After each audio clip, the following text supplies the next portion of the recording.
J'ai désiré d'un grand désir manger cette Pâque avec vous avant de souffrir, Luc 22, 15. Désiré d'un grand désir. Un désir qui brûle en lui comme un feu, une passion ardente. Cette parole nous permet de voir à l'intérieur du cœur de Jésus. En comprenant cette expression non pas d'une manière sentimentale, mais dans un sens biblique, c'est-à-dire dans l'intériorité profonde de sa personne.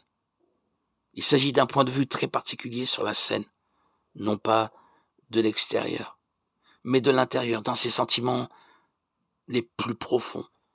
Elle nous offre la possibilité de regarder la scène à travers ses yeux.